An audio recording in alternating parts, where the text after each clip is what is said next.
Okay, so get ready for some serious political drama because we're diving deep into Brexit this time with Tim Shipman's No Way Out. This book is wild. Right. Yeah. It's not just the headlines. It's like we're getting those leaked cabinet memos, those late night task messages. You really feel like you're right there with Theresa May as she's trying to navigate this whole thing. It's incredible how much it reveals about just the human side of these massive political events. It is, and that's what makes it such a page turner. You know, you see these major players making decisions, cracking under pressure, and yeah, even sending those late night texts that we've all sent, right? Absolutely. So let's jump right into it with a moment that just screams, wait, what just happened?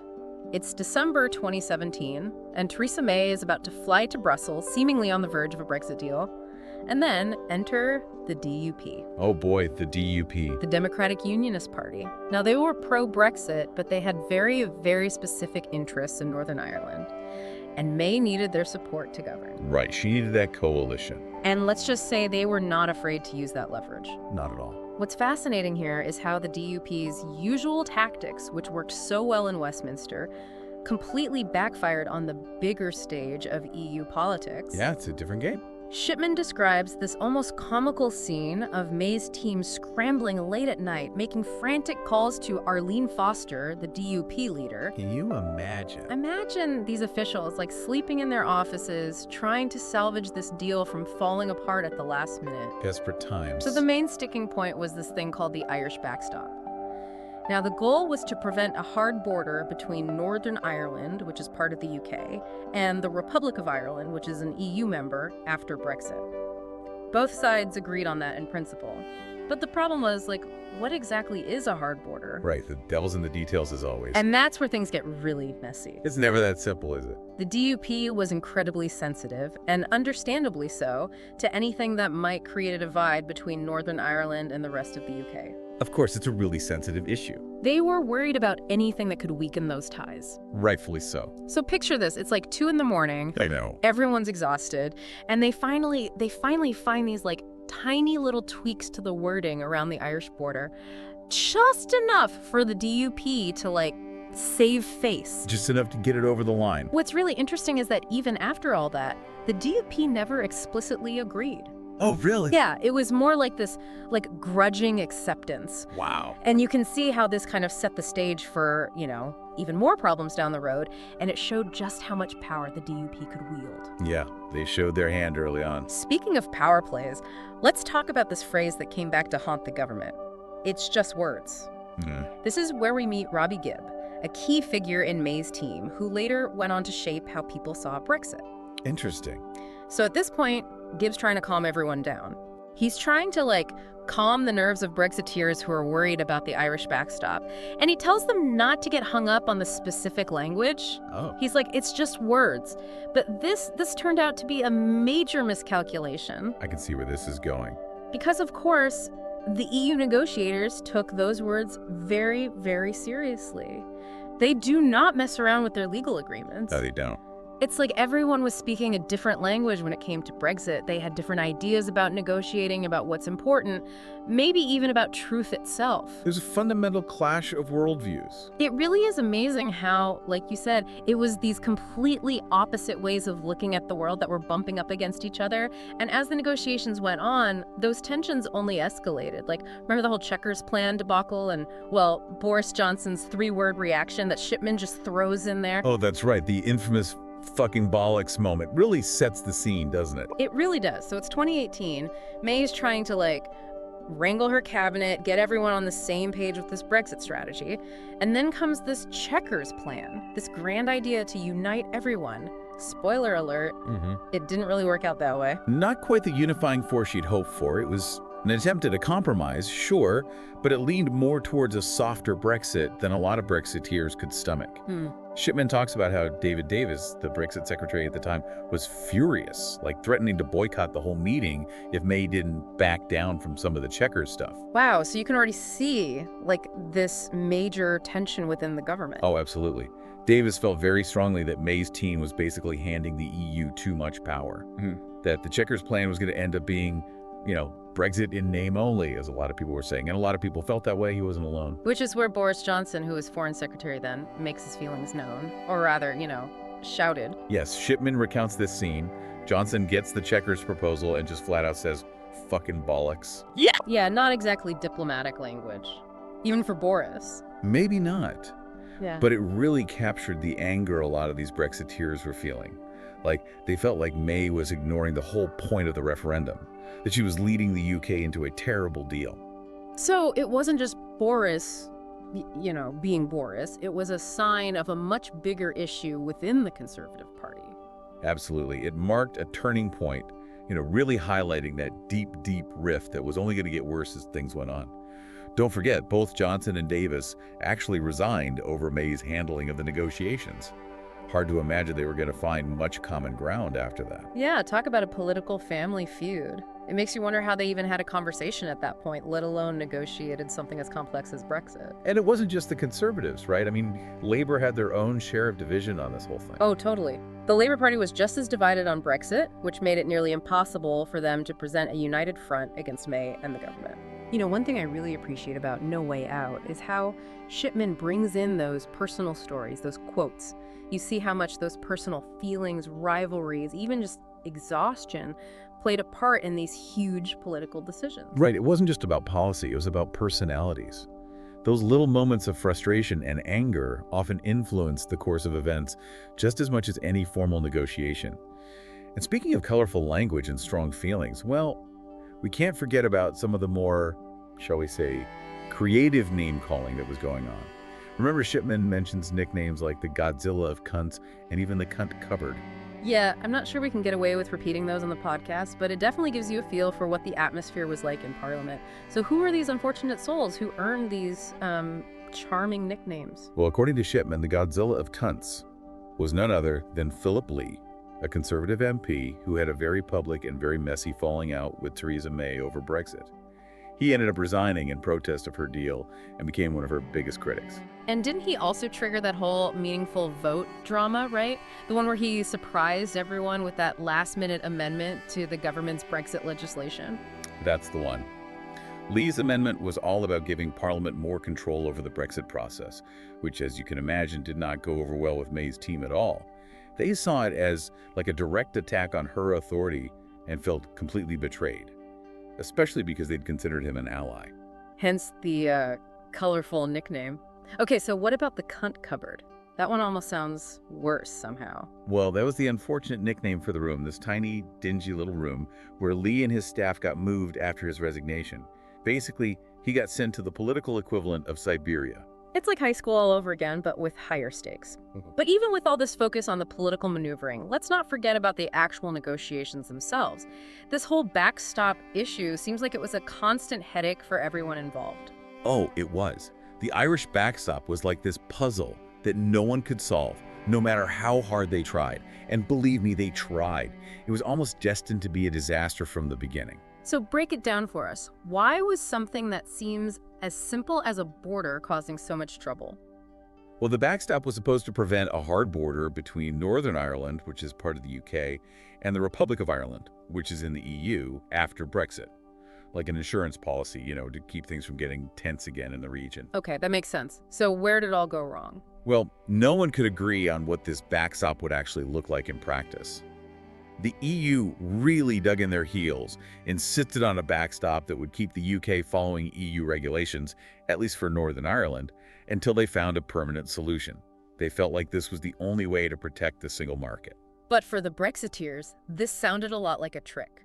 They were afraid it would keep the UK tied to EU rules forever, which would basically defeat the whole purpose of Brexit, right? You got it. And then there was the issue of how to actually get out of the backstop if it ever came into play. The EU was adamant that the UK couldn't just decide to leave whenever they felt like it, which just fueled those fears even more. So you basically have these two sides with totally different priorities, and no one's willing to budge. Exactly. The backstop became this, ultimate symbol of how different their views really were. It was like trying to mix oil and water. Shipman talks about a few attempts to find some kind of solution, though, remember the Malthouse Compromise? That was one of those last-ditch efforts to find a middle ground between the Leavers and the Remainers. Right, I remember reading about that. It seemed like a good idea at the time, so what happened? Well, the Malthouse Compromise, which was led by this Conservative MP, Kit Malthouse, wanted to replace the backstop with what they called alternative arrangements to manage the Irish border. So you'd be talking about technology-based solutions, trusted trader schemes, things like that, all designed to keep things running smoothly without having to put actual physical border checks in place. That sounds reasonable enough, at least in theory, so why wasn't it enough? Because, and this is how politics works, unfortunately, the devil was in the details. The EU wasn't sold on these so-called alternative arrangements, and a lot of experts were skeptical that the technology was even good enough to handle it.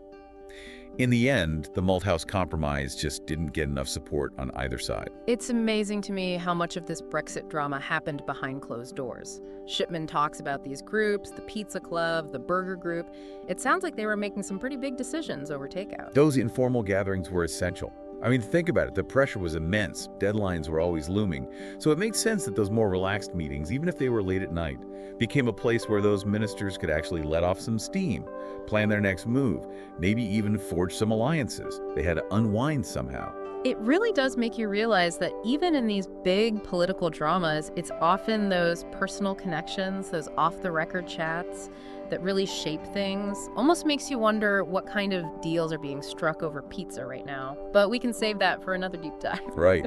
It's like they were living in a political thriller, only it was real life.